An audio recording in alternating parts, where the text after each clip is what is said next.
Iran is not Venezuela. Iran's got cyber capabilities. They, probably do have sleeper cells. They've tried assassination attempts here in the United States. So, again, we've got to be very vigilant right now.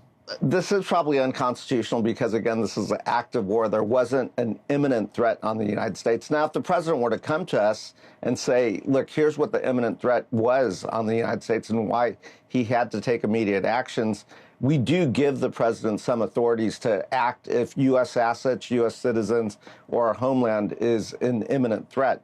This was inevitable. You had a country that was not going to give up their nuclear capabilities, not going to give up producing nuclear arms because they knew it would ultimately protect the regime if they came up with nuclear arms, because then it's very hard to take out a country. This is a country that's been hell-bent on terrorism throughout the Middle East and abroad. Remember, they call Israel the little Satan, but we are the great Satan. They want to eliminate us. They want to eliminate our way of life. They've killed tens of thousands of unarmed civilians in their own country, and they've killed Americans throughout the world. This is a regime that has been targeting Americans, that has chanted death to America, that has been the #1 exporter of terrorism in the world, that has caused untold suffering. It's been a long-standing U.S. policy that this, one of the most evil regimes in history, simply cannot get its hands on the most powerful weapon. As long as it takes. I think the edge is we're hoping that the Iranian people rise.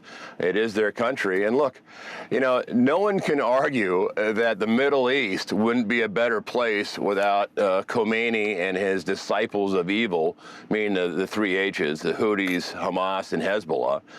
Ridding them, the Middle East can actually have a golden era of prosperity, too. It is incredible, and a special thanks to President Donald J. Trump for making this very wise decision. He brought the Iranian regime to the table for negotiations. That was an important step to demonstrate to the world that the Iranians were not going to negotiate. They were not going to give up their nuclear ambitions. They were not going to give up ballistic missiles, and they were not going to stop funding terrorist proxies that have targeted Americans around the globe. So to see this change is incredible. It's not just a change for today or tomorrow. It is a generational shift in history that provides a pathway for freedom and prosperity for the Iranian people and a much safer United States of America and Israel for the rest of the world. Well, certainly the Congress of the United States, under the Constitution, must be involved. In fact, we have to authorize it. That didn't happen. Trump said that he was going to be a dictator on day one, and he's pretty much carried that out for the last 380 days. And his attitude is, I'll do what I want to do and catch me if you can. That's not good. And also, the president has not been clear as to where he wants this to go and what he wants to achieve by this. He is into taking out leaders. Well, okay, we did that in Venezuela, but what actually changed in Venezuela over the short and long term? Similarly, there's been a change in leadership in Iran. Is that going to change Iran's attitude in the area?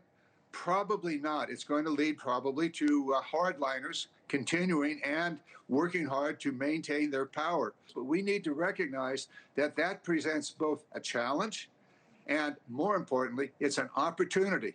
And we need to take advantage of that opportunity, seek new allies, and continue to push Iran back into its country and not continue to create trouble in the Middle East, which they have done for the last 40 years.